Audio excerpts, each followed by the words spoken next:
Avant de commencer, comme vous l'entendez, mon accent québécois va sortir pendant la rencontre. Et donc, si jamais je parle en québécis, levez haut et fort la main. Traduction simultanée à l'écran, s'il vous plaît. Puis voilà, on va parler de bébites, puis on va parler d'affaires bizarres de même. Non, je vais faire attention. Mais c'est une table ronde, on continue dans le diversel, justement, où on est d'un peu partout dans le monde. Alors, c'est bien pour ça. Et donc voilà, je commence. Bonjour, je me présente. Mathieu Lauzon-Dixot, je suis libraire spécialisé de science-fiction à Montréal, agent littéraire aussi, éditeur et tout ça. Et puis, je vais donc être le modérateur, animateur pour cette rencontre, de sciences durables, sciences frugales pour Recombinaison. Alors, après toutes ces tables rondes, parce qu'on arrive bientôt à la fin de Recombinaison, il en reste encore un peu. On a parlé de microbes, de génotypes, génome humain, on a parlé de vaccins, tout ça. Et puis aussi parce que, donc je le suppose que nous sommes tous ici intéressés entre espoir et inquiétude, voire anxiété, sur le développement technologique et l'avenir de notre planète et l'avenir de l'humanité.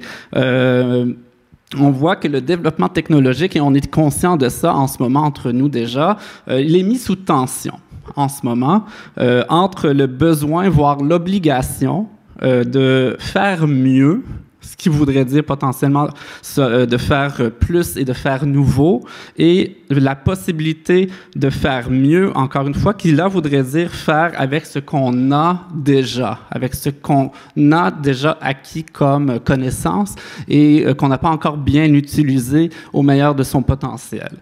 Alors, c'est une conversation qui va tourner autour de cette tension-là entre le faire autre et faire plus et faire accélérer cette production, ce développement technologique vers le nouveau, vers l'autre, faire des technologies qu'on n'a pas encore, ou de faire avec ce qu'on a déjà en termes de savoir, qu'on n'a peut-être pas encore bien exploré, mais qui sont déjà présents, auxquels on a déjà accès. Donc, on va explorer tout ça à trois avec des backgrounds, avec des parcours vraiment différents de nos trois invités. Aya Vilek, qui est née, que vous venez d'entendre justement dans la table ronde précédente, qui est née et a grandi au Sénégal, qui, après des études en France, qui s'est installée au Québec, trois territoires qui, en tant qu'écrivaine, habitent ses récits. Le Marabout roman, son premier roman par nouvelle, qu'on va souvent appeler un roman fix-up, un livre fix-up, qui a reçu notamment le prix des Horizons imaginaires en 2020, qui est un peu l'équivalent d'un prix des lycéens de science-fiction, donc avec un jury inter-institution, intercollégial, qui a remporté donc ce prix en 2020 et est en cours d'adaptation, comme on l'a dit, pour le cinéma. Et qui a été suivi par un second roman, La Sarzène, publié, lui, donc, en 2022. Les récits qu'elle propose dans ses livres et aussi dans de nombreuses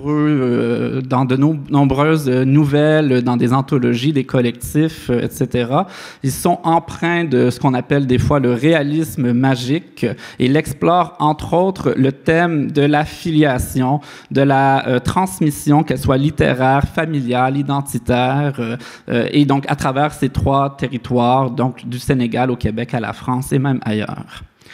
Comme je le disais, elle a participé à plusieurs collectifs, et du côté de la science-fiction, en plus, il y a un collectif qui s'appelle Futur, dans la collection Satellite aux éditions Triptyque. Ce sont tous des livres qui sont publiés et édités au Québec et qu'on peut commander, importer en France. Et si vous passez par la librairie Le Nuage Vert en ce moment, dans le 5e arrondissement, il y a un événement hier où on a fait venir des livres, et vous pourriez peut-être encore, s'il en reste depuis hier, en trouver quelques exemplaires à un prix qui ne sera pas prohibitif, parce que si vous l'importez, c'est quand même 50 € là, maintenant, alors un prix régulier pour le marché canadien. Elle vit aussi au quotidien, est enseignante de littérature au collège La Salle à Montréal. Bonjour Ayavi. Bonjour. On est aussi en compagnie donc de Alexandre Monin. Donc, Alexandre dirige le Master of Science, Strategy and Design for the Anthropocene, porté conjointement par l'ESC, Clermont BS et Strat École de Design à Lyon, des écoles que je connais parfaitement du côté du Québec. Alors, j'espère ne pas avoir écorché les noms. Alors, docteur en philosophie à l'Université Paris 1 Panthéon-Sorbonne, sa thèse a porté sur la philosophie et l'architecture du web. Co-initiateur du courant de la redirection écologique avec Diego Landivar et Emmanuel Bonnet. Il a publié avec eux Héritage et fermeture aux éditions Divergence en 2021.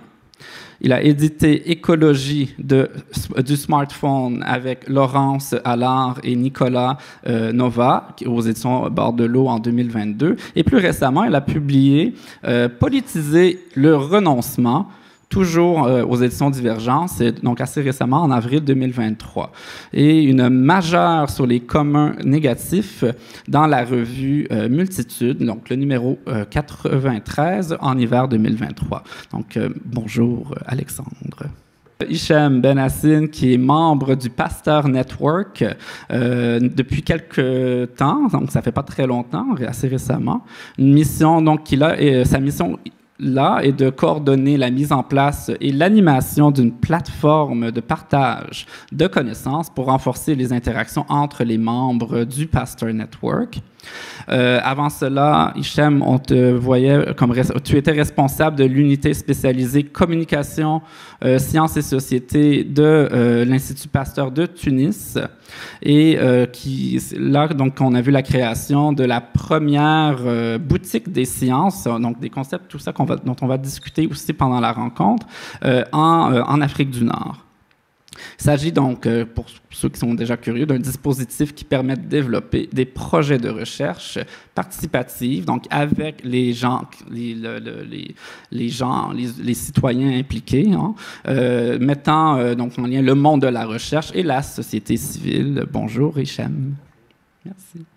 Et puis donc, pour entrer dans le vif du sujet, donc sciences durables, sciences frugales, on aimerait peut-être qu'on commence avec première chose qu'on devrait faire en sciences. Je tiens à dire, moi je suis pas du tout scientifique, hein, donc si je me gourre, vous allez me dire, mais méthode scientifique, on veut quand même définir les objets qu'on veut étudier. Alors sciences frugales, frugalité, sciences durables, durabilité, est-ce qu'on peut prendre un moment entre nous pour préciser ce que ça signifierait ou ce que vous voyez, vous, du moins, dans ces termes. Et puis, pendant que vous réfléchissez, il me semble que dans durabilité, on pourrait ou on risquerait d'entendre l'épuisement ou le désir de ne pas épuiser nos ressources, qu'elles soient des ressources humaines, des ressources énergétiques ou des ressources matérielles, notamment. Donc, il pourrait y avoir cette piste-là. Ou du côté donc de la frugalité, il y aurait peut-être cette idée d'un certain contentement avec ce qu'on a déjà, de faire peu, de faire moins. Est-ce que c'est un risque ici qu'on aurait avec l'approche de la science frugale? Donc, je ne sais pas si un de vous a un désir de rentrer dans le vif du sujet. Et sinon, je vais faire comme un enseignant à l'époque et je vais imposer la réponse et ça va être quelqu'un dans la salle qui va répondre. Alexandre, va aller prendre le micro. Allez, merci encore pour cette invitation, ravi d'être là. Alors effectivement, par rapport à ce que tu as dit sur sciences durables, sciences frugales, moi j'ajouterais peut-être sciences soutenables, en introduisant un troisième terme. Effectivement, la durabilité, je pense qu'il y a peut-être une ambiguïté, qui est aussi l'ambiguïté d'ailleurs du développement durable. Est-ce que c'est le développement qui doit durer, ou alors est-ce qu'on essaye de durabiliser autre chose, d'autres modèles qui, eux, sont peut-être soutenables, et dans ce cas, on va vers un autre terme. Donc, est-ce qu'on essaie de durabiliser finalement l'existant, le faire durer le plus longtemps possible, et on peut se poser à cet égard la question effectivement des ressources, mais sans forcément tout repenser pour autant, ou alors est-ce qu'on essaye peut-être d'aller plus loin. La question effectivement de la science frugale pose cet enjeu que tu explicitais de ce que l'on a déjà, est-ce qu'on se satisfait des données dont on dispose, des savoirs dont on dispose et comment on se projette peut-être demain vers d'autres modèles. Et puis peut-être qu'il faut pluraliser aussi ces questions, hein. Pas forcément science au singulier, mais science aussi au pluriel. Peut-être que c'est pas la même chose quand on est pédologue ou astrophysicien, quand on est chimiste ou sociologue, quand on est... là, on voit que même dès aujourd'hui, hein, les moyens ne sont pas les mêmes entre astrophysicien et sociologue. Donc là, ça invite effectivement peut-être à pluraliser la question. Et puis, je parlais de soutenabilité. Peut-être qu'il y a un enjeu aussi à se projeter vers des modèles qui soient... authentiquement soutenable, aller vers de la soutenabilité forte, ce que propose par exemple un physicien José Alloy, et donc se poser aussi des questions qui sont, je tease simplement, et puis je m'arrête là, des questions au cœur de la redirection écologique, c'est-à-dire est-ce qu'il y a certaines choses, certains programmes qu'il faut arrêter ou non, sans dire que c'est le cas, sans que ce soit moi par exemple qui dise oui bien sûr c'est le cas parce que moi Alexandre Monin je sais ce qu'il faut arrêter, ce qui ne serait pas très intéressant, et sans non plus qu'on soit dans un rapport à la science peut-être trop, j'allais dire, fétichisé, mais négativement. Et moi, j'ai du mal, par exemple, quand on ressort des figures qui continuent à fasciner, mais qui sont plutôt, pour moi, synonymes d'échec, type Alexandre Grothendieck avec son discours sur on arrête complètement la science. Elle ne s'est pas arrêtée, malgré son discours. Lui, il a arrêté, mais elle ne s'est pas arrêtée. Et du coup, ça pose cette question aussi de cette espèce de désertion individuelle, alors qu'il y a peut-être d'autres voies, justement, collectives en matière de recherche. Et la question, ce n'est pas uniquement le bouton stop ou encore, la science stop ou encore, mais qu'il faut peut-être aller beaucoup plus dans le détail et s'en donner les moyens, voilà, politique, collectif, etc. Voilà. Oui, donc il y a déjà plein de pistes ici, donc, mais toute la question de savoir est-ce que c'est un ou l'autre, une voie versus l'autre, ou est-ce qu'on est dans une question d'équilibre entre différentes visions qu'on devrait combiner plutôt que d'opposer, justement. Hichem, tu voudrais... Oui, pardon. Alors, tout d'abord, je tiens à remercier les organisateurs. Je suis ravi d'être là. Ça, c'est important de le dire. Alors, moi, comme toi, je ne suis pas scientifique. Je viens des sciences sociales. Aux sciences, je n'ai pas fait de PhD et tout. Et je me suis réorienté, en fait, dans la communication scientifique et la communication institutionnelle. Et j'ai été intéressé, en fait, à travers ma pratique dans la communication et dans la nécessité d'aller vers l'autre. Par l'envie de travailler avec l'autre et pas simplement de lui donner de l'information, lui dire voilà, je communique en tant qu'institution, voilà ce que je fais, etc. Je veux aussi savoir comment tu comprends ce que je fais et comment on peut travailler ensemble. Parce que s'il y a des communicants ici, ma plus grande frustration en tant que communicant, c'était de dire je ne fais que communiquer. Mais je ne fais que communiquer ce que font les autres. Et moi, là-dedans, j'aimerais contribuer moi aussi. Donc ça, c'est la première chose. Alors, comme on est dans un événement autour de la science-fiction, je me suis permis d'écrire une citation de Carl Sagan, et qui m'a beaucoup inspiré suite à ma lecture du livre Contact, qui après est devenu un film, où il explique tout simplement que la science n'est pas qu'un ensemble de connaissances, c'est une façon de penser. Et c'est vraiment ça que j'aime dans la science, c'est une manière d'aborder le monde, tout simplement.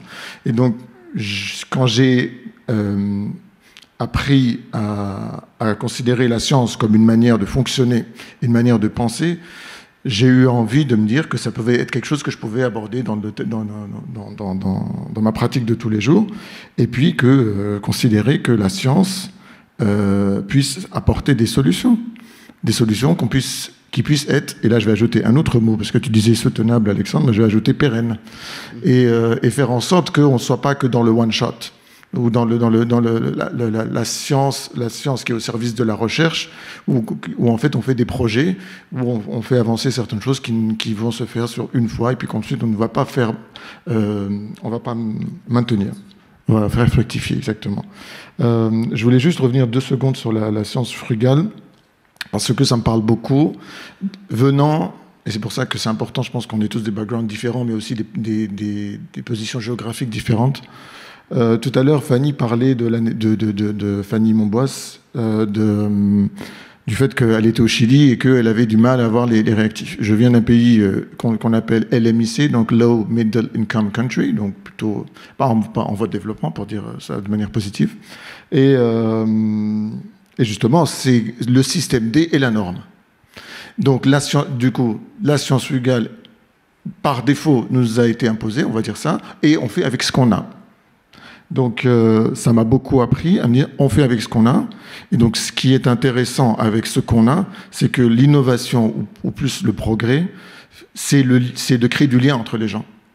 Parce qu'on ne va pas forcément pouvoir faire plus de technologie, plus de tests, plus de trucs, mais on va simplement faire en sorte que l'innovation vienne du lien entre les gens. Et c'est pour ça que je me suis intéressé à la science participative. Donc, pérenne égale aussi créer des liens entre les gens. Voilà, c'est ce que je voulais dire. Pardon, c'est un peu long. Donc, vous voyez, on ajoute des termes, là. Hein? On va pouvoir continuer avec tout ça. Puis peut-être aussi, donc, un petit shift qu'on peut faire par rapport au mot « science » lui-même, d'envisager aussi la science comme un savoir et de prendre en compte le fait qu'il y a différents types de savoirs qui ne sont pas peut-être normés dans le système ou dans le réseau de la recherche scientifique, ou du moins de la recherche scientifique en Occident. Et ça me rappelle un petit point d'un chercheur en littérature de science-fiction, justement, et d'imaginaire au Québec, Michel Lord, qui est à l'Université d'Ottawa, qui avait proposé pour pouvoir plus facilement combiner les différents genres de l'imaginaire, justement, dans un même grand ensemble. Plutôt que de parler de science-fiction, il va proposer l'expression savoir-fiction, justement. Et donc, est-ce qu'on peut envisager la science durable, frugale, pérenne, soutenable, etc., comme des savoirs durables, des savoirs frugaux, etc., qui n'ont pas nécessairement besoin de l'appareillage scientifique des laboratoires et des sarraux et tout ça. Je ne sais pas s'il y a avis, donc la question du savoir, justement, qui peut nous amener donc dans plein de conversations maintenant pour la prochaine période, la prochaine partie de la rencontre. Tous les savoirs ancestraux, par exemple, qui peuvent informer la recherche scientifique, tous les savoirs citoyens, tous les savoirs collectifs, les savoirs matriarcaux, etc., d'un peu partout dans le monde, en fait. Est-ce que je te... Oui. Je pense que cette notion de savoir-là est beaucoup liée à l'informel, dont parlait Hichem tout à l'heure. Moi aussi, je viens d'un pays, au Sénégal, où c'est très informel. Et c'est pas parce que c'est informel que ça veut dire qu'il n'y a pas de savoir ou qu'il n'y a pas de connaissance ou qu'il n'y a rien qui existe. Et en littérature, je me suis beaucoup nourrie. Tout à l'heure, je nommais le podcast Afrotopique, qui est un podcast... je vais juste redonner les informations, qui est un podcast créé par Marie Emta, que j'aime beaucoup parce qu'elle revisite ou elle revoit les savoirs du Sud, notamment de l'Afrique. Et je m'en inspire beaucoup pour certains des personnages, notamment dans un des romans que je suis en train d'écrire. À un moment donné, elle invite une femme dont j'ai oublié le nom, je m'excuse, qui travaille beaucoup autour de la notion de graines et qui dit finalement, si on veut se réapproprier l'écologie, si on veut se réapproprier notre façon de consommer, ben la meilleure façon, c'est chez soi, d'avoir un petit potager, puis de faire pousser nous-mêmes nos graines et donc quelque part de s'opposer à cette espèce de marchandisation de tout ce qui concerne l'alimentaire. Et c'est vraiment intéressant parce que ça part d'initiatives de communautés de femmes. Et ce sont des savoirs, ce sont ces femmes-là qui transmettent les graines du karité, peu importe, et qui continuent de le faire fructifier. Alors, c'est de voir un peu la graine ici comme un savoir, une science à connaître. Donc, il y a toute la connaissance de ce fonctionnement de la graine dans la pratique au quotidien, à la maison, qui est pour cette situation-là, donc pour les gens, finalement aussi importante que ce que feront des scientifiques qui vont travailler les graines, je ne sais pas, donc en laboratoire, et donc de voir comment le potager maison et le laboratoire en agroalimentaire, par exemple, pourraient se nourrir l'un l'autre finalement. Puis, en fait, donc c'est intéressant que tu mentionnes ça, comment donc c'est connaissances qui sont diffusées, qui sont communiquées, justement, le podcast que tu viens de mentionner te reviennent à toi en tant qu'écrivaine, qui s'en inspire ensuite pour la création, pour la littérature, qui va le mettre dans un roman de science-fiction que des lecteurs vont lire par la suite. Et dans le lot, il y a peut-être des chercheurs et des scientifiques que ça va inspirer. Et là, il y a toute une filiation ici du savoir et des connaissances qui commencent à circuler et tout ça. Et là, je ne sais pas si vous vous êtes rendu compte, mais on a eu un scoop littéraire. Le roman d'Ayavi va parler de graines de potager. Voilà. Alors, vous avez les premières informations d'un roman à paraître. Wow, on est chanceux. Alors, à partir de ça, justement, donc savoir et science, là, évidemment, on parle de tout ça ensemble. Citoyen, justement, je sais, par exemple, pour Hichem, c'est un enjeu important dans les structures, dans les organismes pour lesquels tu as travaillé et que tu continues de travailler. On parlait tout à l'heure notamment des boutiques des sciences. Donc, c'est exactement... En fait, c'est pas exactement ça, mais ça touche à ça. Oui, tout à fait. Alors, je vais juste revenir sur la définition que tu disais, que tu as donnée tout à l'heure. C'est un concept qui existe depuis très longtemps, en fait. C'est un dispositif de recherche participative, mais contrairement à d'autres recherches participatives, type ce qu'on appelle citizen science, où on implique des personnes, en fait, des citoyens dans des projets de recherche, là, le projet de recherche a comme origine un besoin formulé par une association. Et donc, et c'est là, je reviens à ce que je disais tout à l'heure, c'est ce qui est intéressant et le lien entre la frugalité et la durabilité, pérennisation / soutenabilité. Je ne sais pas si... Ce qui est intéressant, c'est le fait qu'il y a certains chercheurs qui acceptent maintenant davantage de considérer que la question de recherche peut venir d'ailleurs que de leur champ. Et les questions peuvent être posées par d'autres personnes que les chercheurs, et ils acceptent d'être bousculés. Et il y a aussi quelque chose qui est intéressant. Tout à l'heure, je ne sais plus si c'est quand est-ce que c'était abordé, je crois que c'est la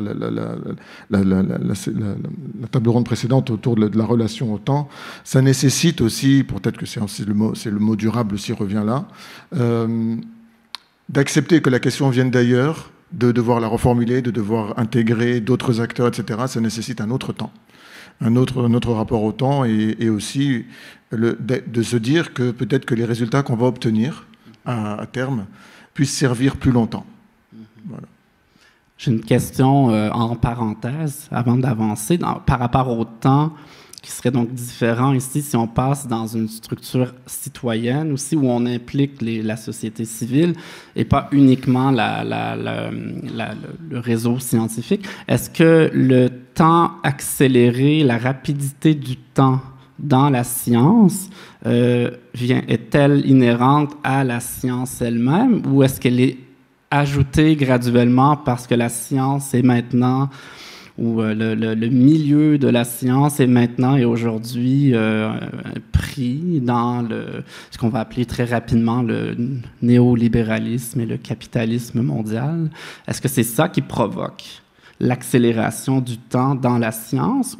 Parce qu'on revient à la question que tout à l'heure a été posée aux invités, votre vision d'enfance de la science des scientifiques. Pour moi, quand j'étais jeune, un scientifique, c'est quelqu'un qui devait prendre son temps pour tester, pour expérimenter. On revient aussi à la figure des savants fous et tout ça dont on a parlé hier. Dans mon imaginaire de gamin qui lisait de la science-fiction, justement, les scientifiques prennent leur temps.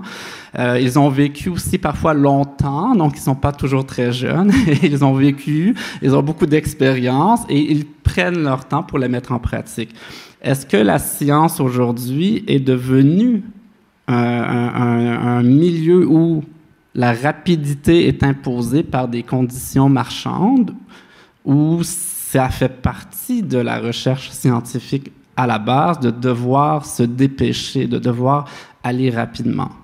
Je ne sais pas, peut-être Hichem puis Alexandre. Ouais. Peut-être faire attention à l'effet un peu rétrospectif. C'est-à-dire, je pense qu'on a aussi des images d'Épinal qui nous viennent d'un passé qui n'a pas forcément existé ou qui était déjà lui-même pas le passé qu'on imaginait. Si on prend l'exemple d'un film que à peu près tout le monde a vu ces derniers temps, c'était Oppenheimer. Effectivement, l'image de la science qui est véhiculée dans le film ne ressemble pas forcément à l'image de Trifon Tournesol, finalement faisant ses découvertes un petit peu tout seul. Ou alors si, et c'est encore plus inquiétant, mais je laisse ça de côté. Donc là-dessus, effectivement, je pense qu'il faut peut-être segmenter les choses, c'est-à-dire que si on va encore plus loin, on verra que les conditions de travail, ce qui définissait un scientifique, n'était pas du tout de la même nature. Mais en tout cas, il y a peut-être un parallèle qui est éclairant, qui n'est pas du tout le fait d'écraser l'un sur l'autre, mais de penser notamment ces questions en lien avec le statut des artistes. Où l'art, on peut se dire, ah oui, mais l'art, c'est complètement désintéressé, etc. Et en même temps, il y a des commanditaires, il y a des mécènes, c'est très investi politiquement depuis toujours. Et je trouve qu'il y a une évolution, un parallèle qui est assez intéressant sur comment est-ce qu'on fait émerger des conditions économiques dans le champ scientifique, dans le champ artistique, en se posant d'ailleurs à chaque fois la question de l'autonomie du champ ou non. Et souvent c'est plutôt non, mais en fait on essaye quand même de la défendre plus ou moins, mais si maintenant on arrive un petit peu au bout peut-être de ça. Et aujourd'hui d'ailleurs les problématiques sont assez proches sur l'accélération parce que avec le système de financement de la recherche par projet, et c'est la même chose en art en fait, on finance ces projets de recherche comme on finance les projets artistiques aujourd'hui. Et ce qui est intéressant, c'est que c'est une forme de prolétarisation. Alors il faudra rentrer plus dans le détail, j'y vais un petit peu à la serpe, vous me pardonnerez et puis on pourra rediscuter. Mais c'est quand même celui qui sait écrire le projet qui va l'emporter. Or, le meilleur artiste, c'est pas forcément celui qui sait écrire un projet. Le meilleur scientifique, c'est pas forcément celui qui sait écrire un projet. Et puis d'ailleurs, il y a des agences maintenant qui se spécialisent dans l'écriture de projets pour écrire les projets à la place des chercheurs. Alors, je ne crois pas qu'il y ait ça encore pour le faire à la place des artistes, parce qu'il y a peut-être moins d'argent, mais peut-être que ça viendra dans un monde encore plus dystopique. Mais on voit bien qu'on est sur les problématiques communes. Et voilà, je pense qu'il faut prendre ça en considération. Et ça renvoie aussi à cette question de commande. Et juste pour terminer là-dessus et faire le point que tu disais, Hicham, à l'instant, sur la question de la science participative, il y a une initiative en France qui est venue du monde de la recherche, que nous, avec des collègues, on avait essayé de reprendre, et qui d'ailleurs est au cœur de la pédagogie et la formation que je dirige. C'est l'initiative des nouveaux commanditaires. Je ne sais pas si tout le monde... familière avec les nouveaux commanditaires.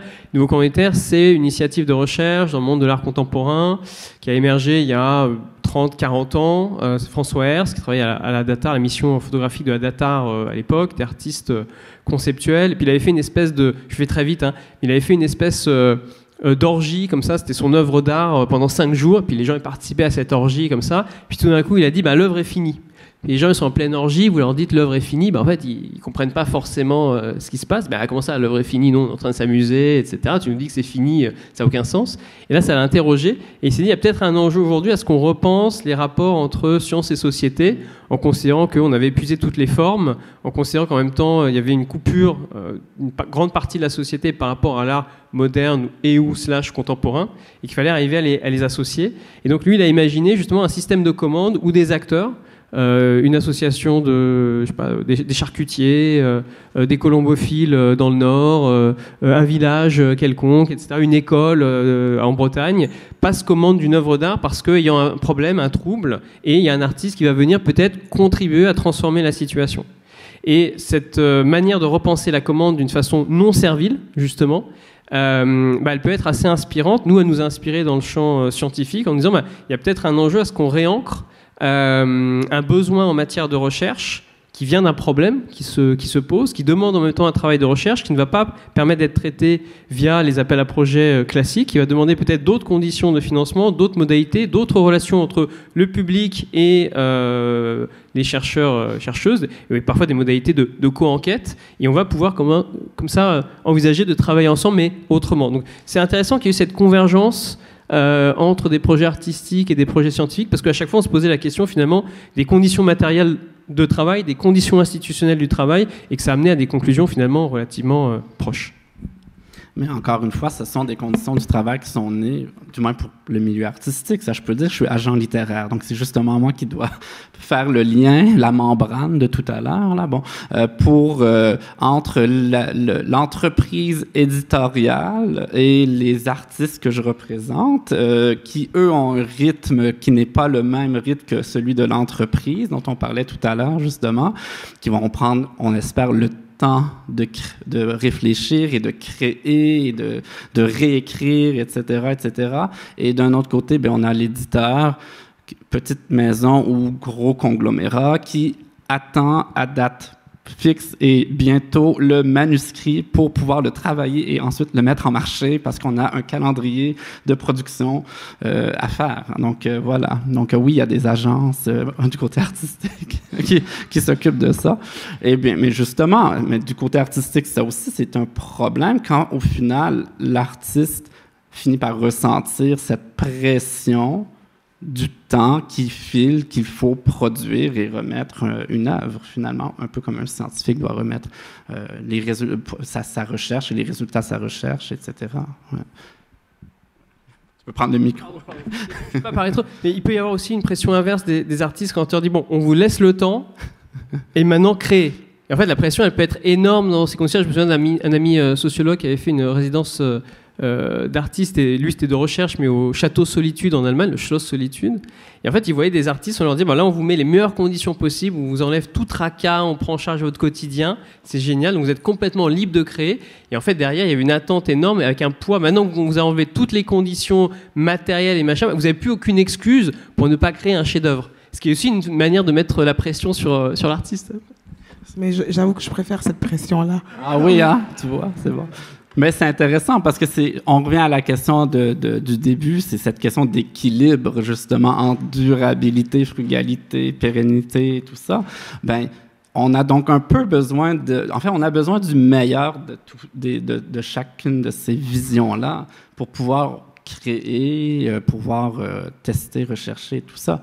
J'aimerais quand même revenir à la question des savoirs citoyens, justement. Puis, donc, Hicham, on s'était parlé un peu à l'avance aussi. Oui. Par exemple, tu m'avais parlé d'un projet qui impliquait, en fait, les gens qui sont atteints de l'hépatite, il me semble. L'hépatite C. Puis, donc, comment on part des gens qui sont atteints de la condition et de savoir quels sont les souhaits de ces gens-là, mais aussi comment il y a le rôle des associations qui vient jouer aussi un rôle qui peut être autant positif que parfois il faut garder un garde-fou et tout. Est-ce que tu peux nous expliquer un peu la structure de ça? Oui, merci. J'écoutais attentivement ce que vous disiez, et puis il y a un mot il y a une formule qui m'est apparue, que j'utilise beaucoup quand on travaille dans des projets collaboratifs participatifs, c'est identifier les marges de manœuvre. On est dans des manières de fonctionner, des dépendances financières, structurelles, etc., etc. Et dans tout ça, si on veut faire autrement, si on veut faire de la recherche autrement, et donc cela, durable, il faut peut-être identifier des marges de manœuvre. Donc des marges de manœuvre, ça peut être... Je vais y venir à ta question, je m'excuse. Des marges de manœuvre, c'est peut-être d'autres formes de financement. Tu as parlé la dernière fois, tu me disais que dans ta librairie, vous avez fait une forme de crowdfunding. Donc c'est un peu de la recherche, de financement participatif. Enfin, c'est même pas salé. Après, ça a certainement ses biais. Et comme tu disais, maintenant vous êtes libre, vous avez plein d'argent, et en même temps, voilà. Ouais. Et donc oui, alors dans les projets type boutique des sciences, donc on part d'un besoin d'une association, et souvent, comme on est à l'Institut Pasteur de Tunis, un institut en santé qui fait de la recherche en santé, et notamment sur des maladies infectieuses telles que l'hépatite C, on va vers des associations qui travaillent sur ces maladies. Donc on est allé vers ces associations, et la majorité de ces associations font deux choses: c'est de la prévention, donc grand public, et du soutien aux malades. Et donc ces malades, pour l'hépatite C, avec qui on a travaillé, c'était des usagers de drogue injectables qui se transmettent l'hépatite C par des seringues, et pas que l'hépatite C, toute maladie qui puisse se transmettre par des seringues.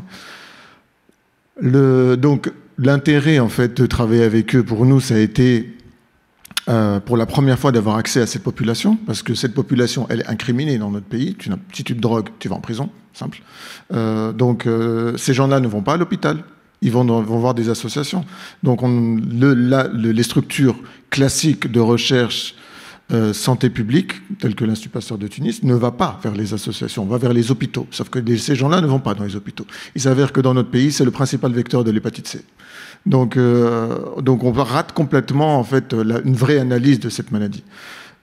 Donc ça, c'était l'intérêt porté par cette association. Voilà, on est là pour pour vous apporter, enfin, on aimerait mieux comprendre la transmission de l'hépatite C, c'était ça leur besoin, et qu'est-ce qui fait que ces gens-là contractent aussi facilement l'hépatite C? Est-ce que c'est uniquement parce qu'ils se partagent les seringues, ou il y a d'autres choses? Donc il y a toute une étude socio-anthropologique et viraux. Donc, et là, on retrouve l'interdisciplinarité dont on a parlé tout à l'heure, et puis aussi les échanges entre les disciplines.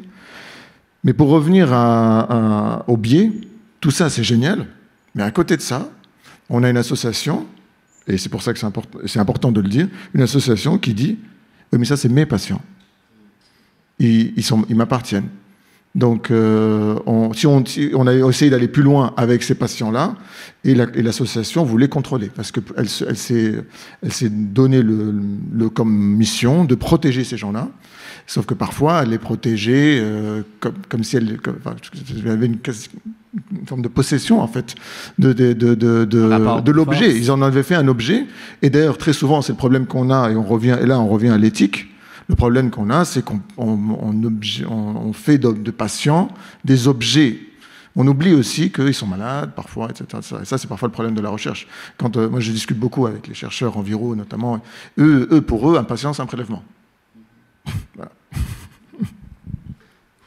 Puis, donc, justement, donc, ces structures-là, puis là, en plus, tu as parlé de crowdfunding et tout. Est-ce que le rôle de la fiction, puis de la science-fiction, du savoir-fiction, là, ou de l'imaginaire, justement, notamment, c'est pas son rôle, mais c'est un des bonus, si vous voulez, qu'on a grâce à la fiction, c'est de nous montrer des cas ou des modèles, des expérimentations littéraires où on peut voir une mise en pratique de ces visions un peu marginales de la recherche ou de la science, mais qui se produisent réellement dans des univers imaginaires qui peuvent être au futur, qui peuvent être dans l'ailleurs et tout ça. Donc, Ayavi, je sais pas, dans tes romans, notamment dans La Sarzaine, donc on parle de lieux collaboratifs, de lieux communautaires. Il y a dans La Sarzaine un lieu important qui va être quand même ça va pas bien se passer. Par contre, je vais pas faire le spoilers, le divulgachage, mais est-ce que tu peux nous parler de ce petit de la bibliothèque dépanneur du quartier qui est prise en charge par en fait les femmes du quartier aussi? Oui, alors c'est vraiment collaboratif, effectivement, puisque c'est un dépanneur, une boutique, je ne sais pas comment on un dépanneur, en France, je ne sais pas. C'est un pardon? L'arabe du coin, bon. Donc, l'arabe du coin. Je ne sais pas. Non, le tabac. Le tabac du coin. Oui, mais dans un dépanneur, on y trouve de tout aussi, dans le quartier. Là. C'est un peu entre le supermarché et la tabagie. Et on peut acheter des œufs et du pain, et les journaux et les lotos et tout ça. Mais ça dépanne, quoi. Oui, ça dépanne. Et c'est même un mot qui est pris en anglais. Les anglophones du Québec utilisent de dépanneur. Ils vont au dépanneur. Alors, c'est institutionnalisé au Québec. Ça fait partie de notre culture. Il y a un dépanneur à tous les coins de rue. Alors... Donc, le personnage principal va récupérer ce dépanneur qui était voué un peu à l'oubli et va l'utiliser comme librairie, bibliothèque, donc en fait comme un peu un centre de culture, en essayant de rassembler des femmes du quartier. Je suis toujours dans le quartier de Parc Extension, qui est un des quartiers les plus multiethniques de Montréal, et son but à travers ça, au personnage qui s'appelle Fatou, c'est qu'elle entretenait un rêve de devenir éventuellement écrivain ou à défaut libraire. Et dans cette librairie-là, dans ce dépanneur, elle va faire venir des livres écrits par des femmes, notamment par des femmes dont on entend peu les voix. En l'occurrence, elle vient du Sénégal, donc des femmes afrodescendantes. Et elle va offrir ces livres-là à ces jeunes filles pour leur montrer, ça fait un peu le lien avec la table ronde tout à l'heure d'Iversel, pour leur montrer comment est-ce qu'on peut se nourrir à des imaginaires différents pour aller vers autre chose et pour construire autre chose. Alors tout à l'heure, Mathieu, tu diras, ça finira mal, ça va finir par un incendie, mais elle aura quand même eu le temps de rassembler ces femmes-là et finalement de leur transmettre ce savoir qui n'est pas enseigné à l'école québécoise, qui n'est pas forcément enseigné par des parents qui ne sont pas au courant, mais dont elle détenait la clé. Et qui peut être fréquenté finalement petit à petit par tous tous les gens du quartier, qui est justement un quartier hyper diversifié. Et donc, c'est pas seulement pour un certain groupe de la population, c'est pour tout le monde et pour apprendre sur l'autre et tout ça. Donc, c'est de créer peut-être des pistes de solutions pour l'équilibre durable, frugalité et tout ça. C'est de créer des espaces de savoir, des espaces d'échange, mais à partir de la société civile, justement, du citoyen, mais auquel pourraient participer aussi les chercheurs. Il y a un peu cette approche ici qui est faite dans l'autre sens pour recombinaison. On va combiner ou recombiner la recherche, les auteurs, les arts, le public, les chercheurs. Bon, on n'est pas dans un dépanneur là, en ce moment, mais quand même, on y est presque. Ça prend juste le pain, les œufs et tout ça là, sur le côté de la salle. Mais en parlant donc de fiction, je ne sais pas pour vous, puis vous n'êtes pas obligés d'être des lecteurs d'imaginaire ou de science-fiction et tout ça, mais est-ce que vous avez des exemples, des romans ou des films qui vous ont, comment dire, marqué, inspiré, pour montrer d'autres modèles, en fait, de mise en pratique de la recherche ou de la transmission des savoirs, que ça mêle l'approche citoyenne à l'approche scientifique, etc. Est-ce que vous avez des cas en tête? Je peux parler d'un programme de recherche qui est à l'origine en fait de la redirection écologique, le courant que je porte avec mes collègues. Que tu pourrais nous expliquer aussi? Oui, je peux le faire très rapidement dans un instant. En fait,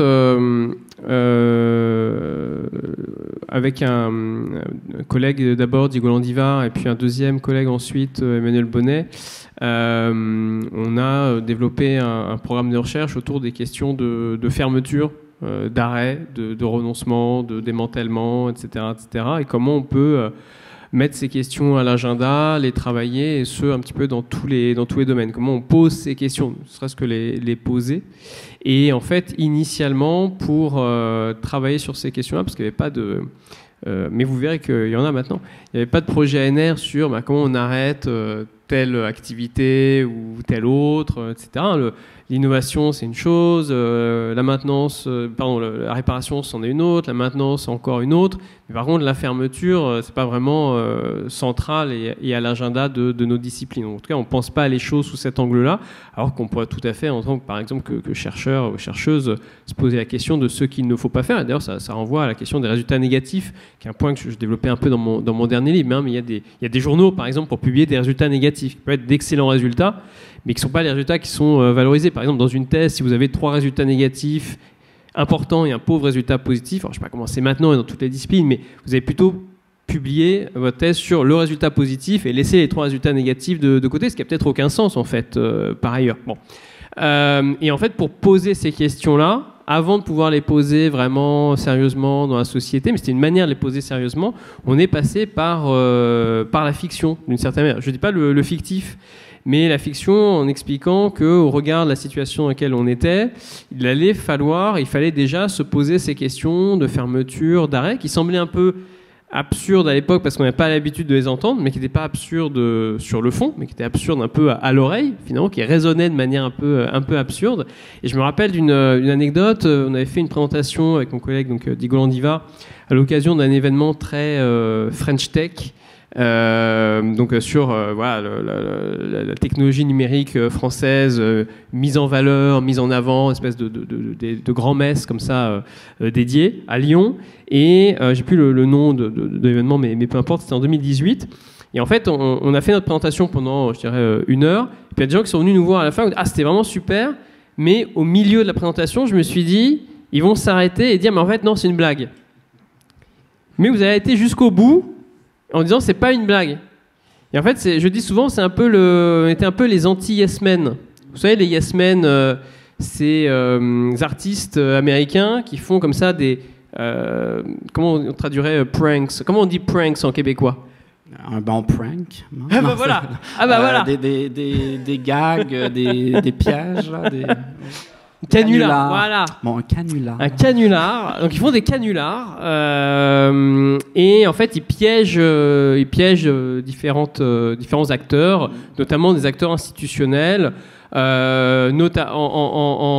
personnifiant d'autres personnes et en se faisant passer pour d'autres personnes, en tenant un discours parfois horrible, parfois absurde, et en recueillant notamment l'assentiment des personnes en face, dans l'auditoire. Et à la fin, ils disent, mais en fait, non, c'était pour de faux. Et à la fin, ils enlèvent le masque. Hein, c'est comme dans Scooby-Doo. On découvre le méchant. Ouais, c'est ça, Scooby-Doo. Sauf certaines versions où le méchant est vraiment méchant. Vraiment, mais en général, c'est plutôt du faux. Et on enlève le masque, et là, on se rend compte que non, c'était les Yes Men, et c'était pour de faux. Et du coup, vous avez rigolé à leur mise en scène, et donc vous êtes des gens horribles. C'est un peu comme ça que ça fonctionne. Et là, nous, on dit les anti-Yes Men, parce qu'à aucun moment, on enlève le masque, en fait. Et l'idée, c'est par la fiction de mettre un masque, et un masque qui va coller à la peau. Et en fait, que la fiction devienne réalité, parce que pour moi, la fiction ne s'oppose pas à la réalité. C'est un outil d'exploration de la réalité qui permet de faire des choses. Et c'est un outil d'exploration de la réalité qui peut être hanté, E-N-T-E, accent aigu, dans des éléments très rationnels. Et nous, on considérait que notre fiction a été hantée dans un diagnostic très rationnel, là où le business as usual était hanté dans un diagnostic beaucoup plus fictionnel, voire fictif. En disant, on peut continuer tel quel, ça va bien se passer. Et du coup, il y a un peu cet objectif de faire que cette fiction, eh bien ensuite ne soit plus considérée comme une fiction, mais comme quelque chose de totalement légitime. Et aujourd'hui, ces questions-là, il y a 2 jours, j'étais à l'Assemblée nationale, le journaliste en a profité pour renchérir sur les questions de renoncement parce que j'étais là. Je ne suis pas sûr que ça aurait été possible il y a 10 ans. Et donc, il y a aussi ce travail culturel qui peut passer par justement la fiction, mais pas forcément pour que ça reste de la fiction ou visiblement comme de la fiction, mais pour qu'ensuite ce soit un peu possible, légitime de parler d'une certaine manière, de se saisir de certains objets, etc. Et donc nous, notre démarche de recherche, elle s'est clairement appuyée sur un effort qui était aussi un effort un peu artistique au départ, si on considère que l'art a aussi trait aux fictions. Évidemment, la science sans doute également, et donc ça fait encore un point de jonction supplémentaire. Super. Hicham ? Je ne sais plus quelle était la question, mais je pense que c'est autour de le rapport à la science-fiction. Enfin, est-ce que j'ai un auteur ou modèle en fiction de ce qu'on aimerait voir ou de ce qu'on pourrait voir. Je vais faire une réponse dont on a déjà parlé. Tout à l'heure, on a parlé notamment d'afrofuturisme, afrofantasy, et j'avoue que je ne connais pas, mais je suis très curieux d'une autre approche plus inclusive autour de la science-fiction, parce que globalement, en tout cas mon rapport à la science-fiction, c'est la science-fiction de blanc, c'est-à-dire en gros les grands auteurs. Tout à l'heure, j'ai cité Carl Sagan, donc je suis très curieux. Je vous remercie parce que maintenant je vais lire vos bouquins. Et donc je rentre dans un nouveau monde pour moi, mais je voulais juste faire un lien entre fiction, imaginaire et récit, parce que, et là je vais prendre un peu ma casquette comme storytelling, parce que effectivement quand on va essayer de mettre en place de nouvelles approches, de créer de nouvelles collaborations, et d'autant plus quand elles sont originales, c'est-à-dire dans le sens où elles sont différentes des autres, où on va faire les choses autrement, il va falloir le vendre. Bon, je n'aime pas dire ce mot-là, mais c'est la vérité. Il va falloir le vendre, il va falloir l'expliquer, il va falloir pourquoi. Voilà. Et on va se baser sur les imaginaires des uns et des autres. Et autant on va se baser dessus de manière positive, au sens souvent cet imaginaire va aller dans notre sens. C'est-à-dire, c'est bon, on va s'appuyer sur, par exemple, on va s'appuyer sur le fait que le citoyen lambda a de l'admiration pour le chercheur. En gros, le chercheur, c'est celui qui est hyper intelligent, qui va trouver des solutions, etc., etc. Bon, ça, c'était avant Covid en Tunisie, par exemple. Il y a un pré- et post-Covid. Aujourd'hui, l'imaginaire autour de la communauté scientifique, d'ailleurs, on parle toujours de communauté scientifique, mais si on parle au sens bourdieusien du terme, il n'y a pas de communauté scientifique. Il y a une communauté de pratique, etc. Mais la communauté scientifique, ça implique que tout le monde est d'accord, etc., ce qui est très très loin d'être le cas. Et on l'a vu devant tout le monde, enfin, dans les médias autour du Covid, où les gens se contredisent, etc., etc. Et donc on s'appuie sur ces imaginaires justement pour pouvoir créer en fait des histoires pour rendre des choses possibles. Alors soit on s'appuie sur les imaginaires, comme je disais, de manière positive, où on va aller dans la continuité de cet imaginaire, soit on va dire, en fait, c'est peut-être plus compliqué que ça, quoi. Et on va essayer de nuancer cet imaginaire et faire en sorte qu'en fait, ce discours va pouvoir faire adhérer les gens et de créer un lien. Encore une fois, le lien la fiction, le lien. Voilà. Et la rencontre des imaginaires crée autre chose. Dans le management, souvent on parle ou bien dans la gestion de projet, on dit toujours que 1 plus 1 égale 5, 6, 10, etc. etc. Bon, 1 plus 1 égale 2. Mais qu'est-ce que veut dire 1 plus 1 égale un autre chiffre, bien supérieur à 2? Ça rend les choses possibles. Les rencontres rendent des choses qu'on ne pouvait pas imaginer possibles parfois. C'est tout. Super. Merci. Si je peux rebondir, c'est juste pour rebondir sur ce que Hicham et Alexandre disaient. Je pense que l'inverse est aussi vrai.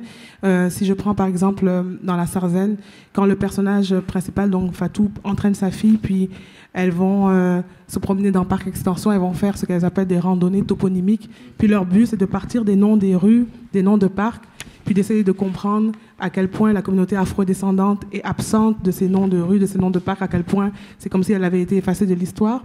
Puis je pense que de passer par la fiction, on n'est pas dans la science-fiction, mais de passer par cette fiction pour que ceux qui lisent les livres réalisent à quel point, ben oui, il y a un problème dans l'histoire, dans les traces qu'on laisse. Qu'un lecteur puisse vivre cette expérience-là et la ressentir un peu comme les personnages que tu mets en scène, finalement. On arrive à la fin, il me semble, donc, de la rencontre. Donc, s'il y a des questions du public, c'est le moment de vous approcher sournoisement des deux micros. Et je vois que ça commence. Et puis, pendant que vous vous approchez des micros, un exemple on parle d'afrofuturisme, on parle d'afro-fantasy. Il y a plein de courants contemporains, ou du moins qu'on découvre comme des courants contemporains du côté de l'Occident, mais donc des nouveaux futurismes au Canada, puis en Amérique du Nord, on a ce qu'on appelle l'autochtofuturisme, hein, les futurs racontés par des écrivains anglophones, francophones, ou qui écrivent dans ces langues et dans d'autres langues, leur langue d'origine, si vous voulez, donc des premiers peuples d'Amérique. Mais eux ont une vision du futur totalement différente de la nôtre. Ils ont vécu la fin du monde. Il y a des générations des Premières Nations qui ont complètement été pratiquement annihilées, et les survivants ont tout le monde a vécu la fin du monde. Donc, la façon de voir le futur est complètement différente, soit dans la réconciliation très difficile avec l'Occident, avec le Canada, avec le Québec, avec les États-Unis, etc., ou avec de nouveaux espoirs à partir de leur posture, à partir d'eux-mêmes. Donc, le futurisme autochtone, on parle de l'arabo-futurisme, et de plus en plus, notamment depuis les printemps arabes, il y a une jeune génération d'auteurs qui écrivent en arabe ou en anglais, ou qu'on commence à voir aussi petit à petit en français, qui font de l'anticipation à partir de ce qu'ils ont vécu, de ce qu'ils vivent. Alors, il y a tout ça qui est beau, et il y a un courant qui s'appelle le Hope Punk. Donc, on pense au cyberpunk, mais donc le hope punk, l'espoir et l'entraide et la collectivité comme arme de résistance est une des égéries, si vous voulez, des grandes autrices de ce courant-là, Becky Chambers, qui est traduite en français en France aux éditions de La Talente, qui a écrit notamment une superbe novella pour ceux qui aiment la science-fiction ou l'exploration spatiale. En français, c'est traduit « Apprendre si par bonheur »,« To be taught if fortunate ». Et puis, on parlait de financement et de participatif, mais dites-vous que ce sont des missions spatiales très loin, loin, loin, qui sont financées par financement participatif globaux, mondiaux. Chaque personne, l'humanité, participe au financement, et les gens, la société civile est impliquée dans l'avancement, dans le développement, dans le suivi donc de ces missions. Voilà, donc c'est quand même positif. Là-bas, à notre droite. Justement, je vais rebondir un peu là-dessus. Il y a un problème qui fait que la science n'est pas forcément durable. C'est la notion de propriété intellectuelle sur les objets scientifiques et évidemment les brevets. Enfin, on est dans une institution privée, hein, donc on a besoin de brevets pour fonctionner. Mais ce qui fait que les données ne sont pas forcément accessibles.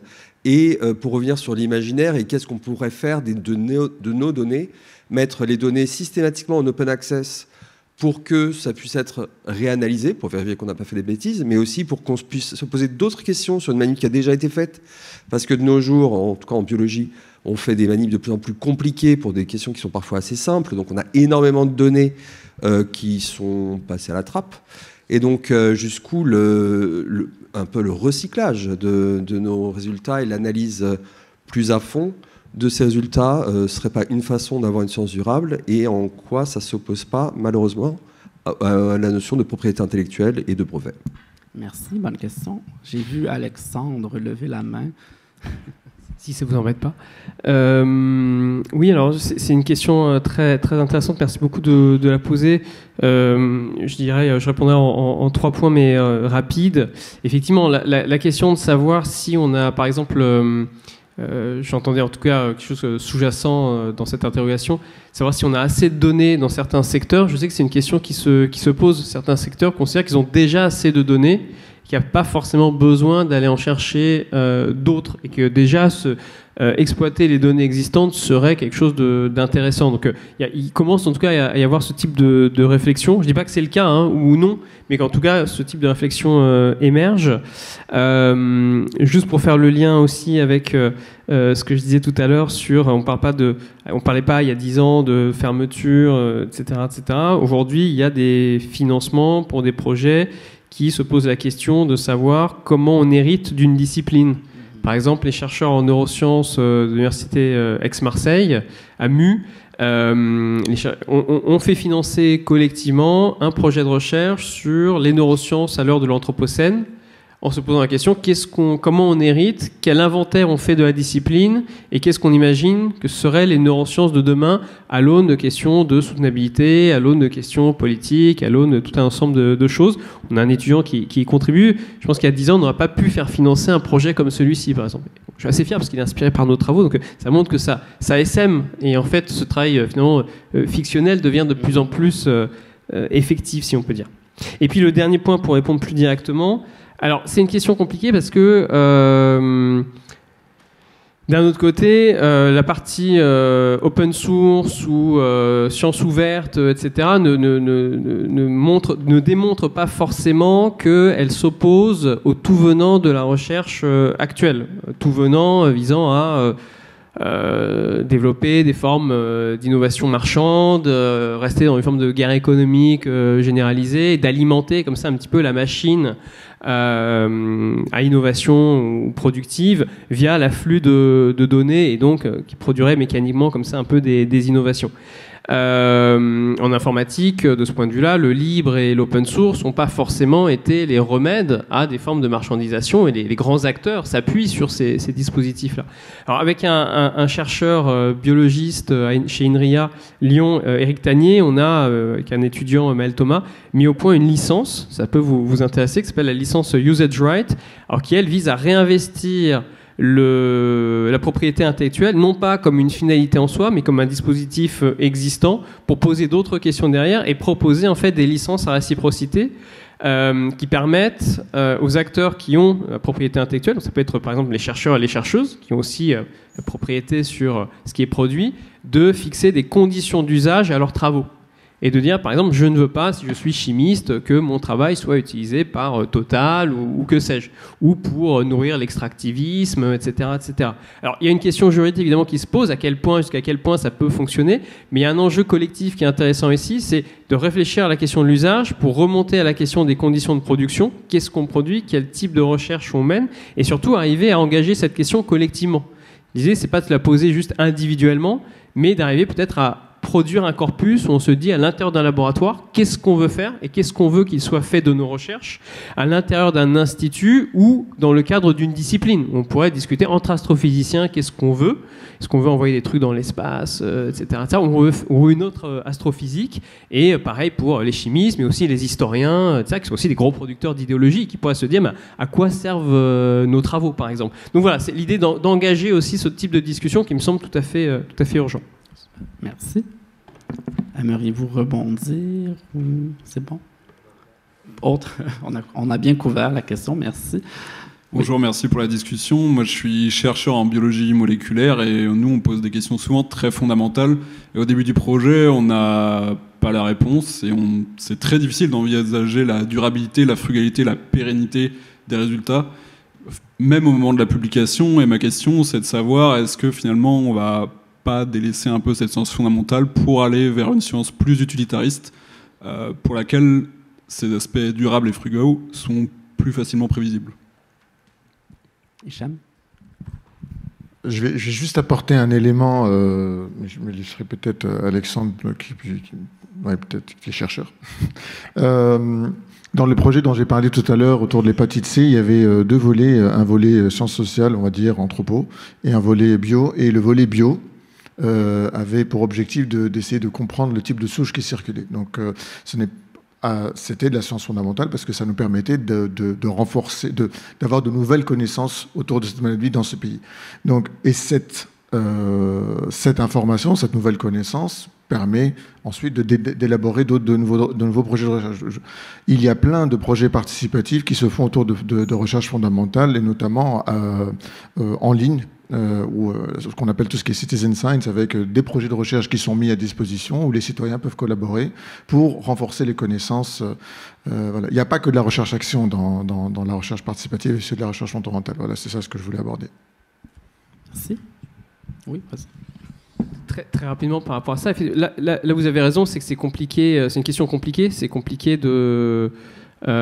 d'anticiper quels sont les résultats qui vont être pérennes, qui vont contribuer à la soutenabilité. D'un autre côté, c'est compliqué, ou ça devrait être compliqué, de vendre un projet, c'est-à-dire de savoir ce qu'on va trouver avant même de l'avoir trouvé.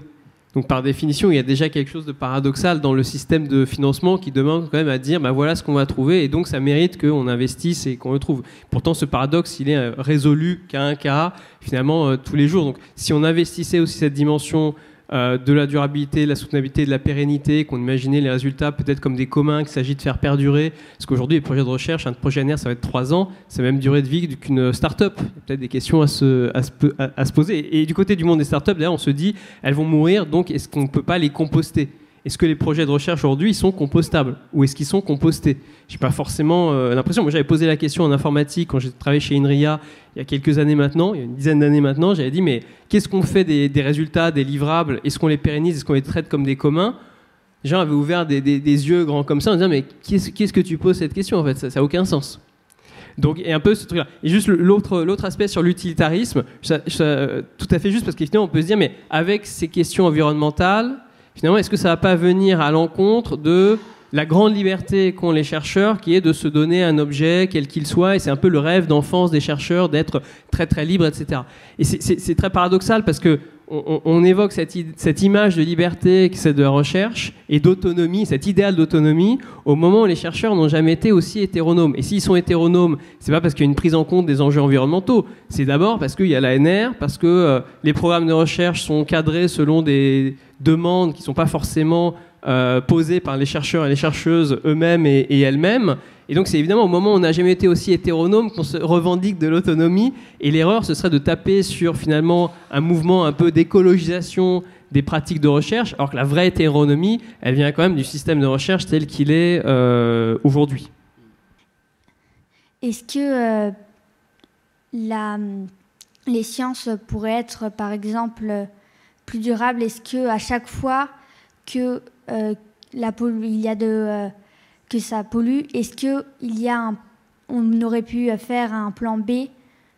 Est-ce qu'à chaque fois c'est justifié ou est-ce qu'on n'a pas le choix de faire comme on fait maintenant? En fait, je trouve ça une question fondamentale. Est-ce que... Mais moi, je ne connais rien en recherche, justement, donc je pense que tu as posé une des meilleures questions de la journée. Est-ce que... Je ne sais pas si je peux peut-être reformuler, puis si ce n'est pas ça, au pire, vous répondez à la question originale, s'il vous plaît. Mais est-ce que la recherche s'envisage, les projets qui sont proposés, lorsqu'on propose les projets de recherche, les envisage-t-on dès le départ avec des options autres, différentes, qui, justement, tiendraient compte de l'impact sur l'environnement, par exemple? Répondre. Merci beaucoup pour cette question. Effectivement, j'ai pas l'impression que je vais juste établir un parallèle, je vais pas parler trop longtemps, parmi les options qui sont sur la table quand on lance un projet de recherche, le fait d'arrêter le projet de recherche fait partie des options qu'il est possible de retenir. J'ai pas l'impression qu'on se dise, bah tiens, là en fait notre projet, pour des raisons éthiques, des raisons de durabilité ou autres, il faut pas le faire aboutir. Alors on pourrait se dire, bah, d'autres vont le faire aboutir, etc., etc. Mais bon, mais il n'y a pas vraiment de réflexion sur un plan B. Une fois qu'on est lancé, on est lancé. Et d'ailleurs, j'allais même dire, c'est pire que ça, c'est-à-dire que c'est l'obtention du projet qui est souvent une finalité en soi. C'est l'obtention qui donne du crédit, qui va permettre d'obtenir le projet suivant. Donc d'une certaine manière, le projet il est terminé au moment de son obtention.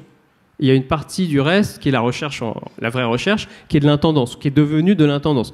J'y vais un peu à la serpe, hein, évidemment, mais on est en fin de discussion. Donc.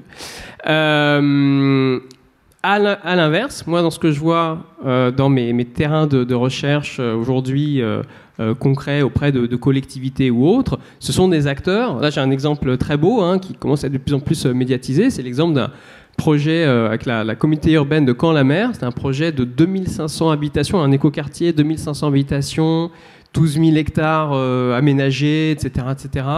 Et en fait, ils ont travaillé sur ce projet pendant 10 ans. Vous imaginez le coût que ça a représenté, puis le coût d'un tel projet. Là, on est sur des dizaines ou des centaines de millions d'euros. C'est pas des projets ANR pour le coup. Et en fait, là, les agents se sont rendus compte, parce que leur GIEC local leur disait, mais l'eau va pas monter de 1m10, 1m20, mais 1m80, 1m90. Et puis il y a des interactions avec les cours d'eau, etc. C'est plus jouable. Et là, en fait, les agents se sont dit, il faut arrêter ce projet. Vous imaginez, vous êtes agent dans une collectivité, vous avez travaillé 10 ans sur un projet qui a plusieurs centaines de millions d'euros, et vous dites, il faut arrêter le projet, vous faites remonter ça à vos élus. C'est quand même assez courageux. C'est ce qu'ils ont fait, et le projet a été mis en pause / arrêté. Quand on aura ce courage-là dans le monde de la recherche, les choses effectivement iront beaucoup mieux. Merci, Hicham. Merci pour cette question, parce que c'est une question fondamentale, c'est comment on pourrait faire autrement, en fait. C'est ça, encore une fois, quoi.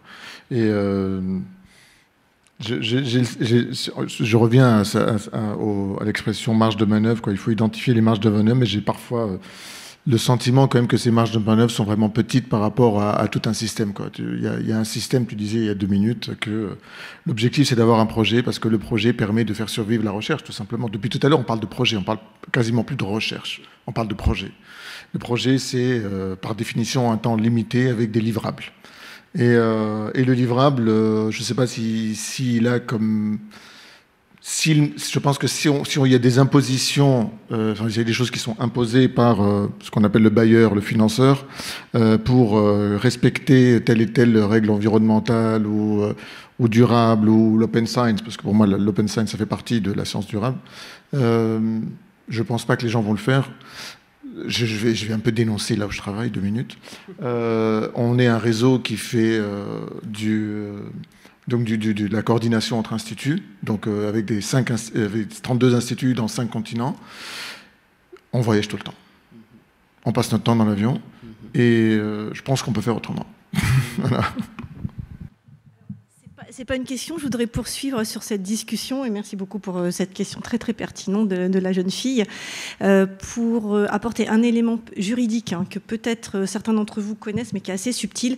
Les comités d'éthique en expérimentation animale, qui existent depuis 2013, opérationnels depuis 2013, eh bien, dans la loi, il est écrit que leur objectif est de diminuer l'utilisation des animaux dans les projets de recherche, et d'améliorer leur bien-être, mais également de diminuer l'impact de la recherche sur l'environnement.